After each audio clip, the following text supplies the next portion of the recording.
திமுக தொகுதி பங்கீடு குழுவுடன் எங்களுடைய தேமுதிக குழு இன்றைக்கி சந்திச்சிருக்கோம். முதற்கட்டமாக இன்றைக்கி எங்களுடைய அந்த 10 தொகுதிக்கு எங்களுக்கு விரும்பிய தொகுதியில் நம்ம கேட்டிருக்கோம். அதில் கிட்டத்தட்ட ஒரு 70% நாங்கள் கேட்ட தொகுதி இன்றைக்கி கொடுத்துருக்காங்க. மீண்டும் நாளை காலை 10 மணிக்கு எங்களுடைய பேச்சுவார்த்தை மீண்டும் காலை தொடரும். அப்போ 7 இடங்கள் நீங்கள் விரும்பிய இடங்கள் கொடுத்துட்டாங்கன்னு எடுத்துக்கலாமா? இல்லை, தொகுதி 70% சொல்கிறானே, அது எப்படி எடுத்துக்கலாம் நீங்கள்? மீதி காலையில் 10 மணிக்கு வரும்.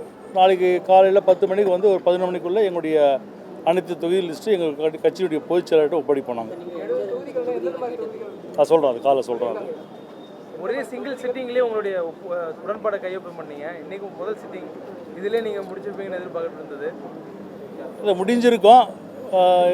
எங்களுக்கு கொஞ்சம் டைம் தேவைப்பட்டது எங்களுக்கு. அதனால் நாளைக்கு காலைல 10 மணிக்கு வர சொல்லியிருக்கோம். எப்போ வேட்பாளர் லிஸ்ட் விடுவீங்க? நாளைக்கு ஃபைனலைஸ் பண்ணுறேன்னு சொல்லியிருக்கீங்க. எப்போ வேட்பாளர் லிஸ்ட் எதிர்பார்க்கலாம்? நாமினேஷன் எப்போ ஸ்டார்ட் பண்ணுவீங்க? தேமுதிக அதான் நேற்று எங்கள் பொதுச்செயலாளர் சொன்னாங்க இல்லையா, ஏப்ரல் 1ஆம் தேதி எங்களுடைய 10 வேட்பாளர்களும் வேட்புமனு தாக்கல் செய்வாங்க. அப்படி அறிவிச்சிட்டாங்களா? அதிமுக பூஜை எடப்பாடி பழனிசாமி பிரச்சாரத்தில் ஒரு விமர்சனம் பண்றாரு. அங்கீகாரம் இல்லாத கட்சிக்கு கூடுதல் இடங்களை திமுக கூட்டணியில் வழங்கியிருக்காங்க அப்படின்னு சொல்லி தேமுதிகவை ஒரு விமர்சனம் பண்றாரு. அவர் யார் சொன்னார் தெரியல எங்களுக்கு.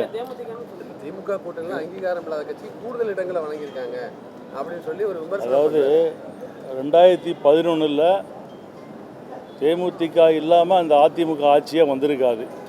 2011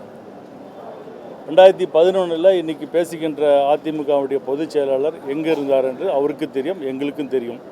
2011 தேமுதிக இல்லை என்றால் இன்றைக்கி அதிமுக கிடையாது. நன்றி.